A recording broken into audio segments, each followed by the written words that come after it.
ಡಿವಿಜಿಯವರ ಮಂಕುತಿಮ್ಮನ ಕಗ್ಗ. ಮುತ್ತಿರುವುದಿಂದು ಭೂಮಿಯ ನೊಂದು ದುರ್ದೈವ, ಮೃತ್ಯು ಕುಣಿಯುತ್ತಲಿಹನು ಕೇಕೆ ಹಾಕುತ್ತಲಿ. ಸುತ್ತಿಪುದು ತಲೆಯ ನನುದಿನದ ಲೋಕದ ವಾರ್ತೆ, ಎತ್ತಲಿದ ಕೆಲ್ಲ ಕಡೆ ಮಂಕುತಿಮ್ಮ.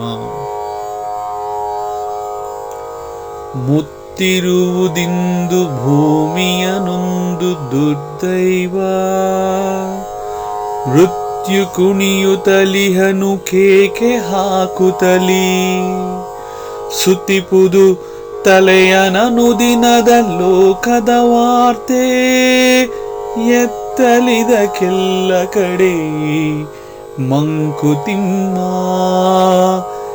ಎತ್ತಲಿದ ಕೆಲ್ಲ ಕಡೆ ಮಂಕುತಿಮ್ಮ.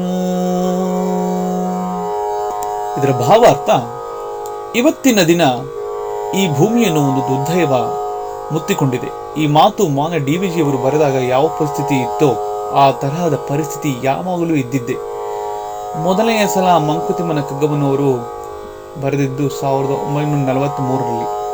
ಆಗ ಎರಡನೆಯ ಜಾಗತಿಕ ಯುದ್ಧ ನಡೆಯುತ್ತಿತ್ತು ಎನ್ನುವುದನ್ನು ನಾವು ಗಮನದಲ್ಲಿಟ್ಟುಕೊಂಡಿರಬೇಕು. ಈ ಜಗತ್ತಿನ ಪರಿಸ್ಥಿತಿ ಯಾವಾಗಲೂ ಹೀಗೆ ಇದ್ದಿದ್ದೆ. ಒಂದು ಕಡೆ ಮೃತ್ಯು ಕೇಕೆ ಹಾಕುತ್ತಾ ಕುಡಿಯುತ್ತಿದ್ದಾನೆ. ಅನೇಕಾನೇಕ ಕಡೆಗಳಲ್ಲಿ ಯುದ್ಧಗಳು ಇಂದು ನಡೆಯುತ್ತಾ ಇರುತ್ತವೆ. ಪತ್ರಿಕೆಗಳನ್ನು ಓದಿದರೆ ಪ್ರತಿದಿನವೂ ತಲೆ ಸುತ್ತಿ ಬೀಳುವಂತಹ ಸುದ್ದಿಗಳೇ ಕಂಡುಬರುತ್ತವೆ. ಇವನು ಅವನನ್ನು ಕೊಂದ, ಅವನು ದರೋಡೆ ಮಾಡಿದ, ಈ ಅತ್ಯಾಚಾರ, ಯುದ್ಧ ಇತ್ಯಾದಿ ಇವೆಲ್ಲವನ್ನು ತಿಳಿದಾಗ ಮತ್ತು ನೋಡುತ್ತಿರುವಾಗ ಇವುಗಳಿಗೆಲ್ಲ ಯಾವಾಗ ಕೊನೆ ಎಂದೆನಿಸುತ್ತದೆ.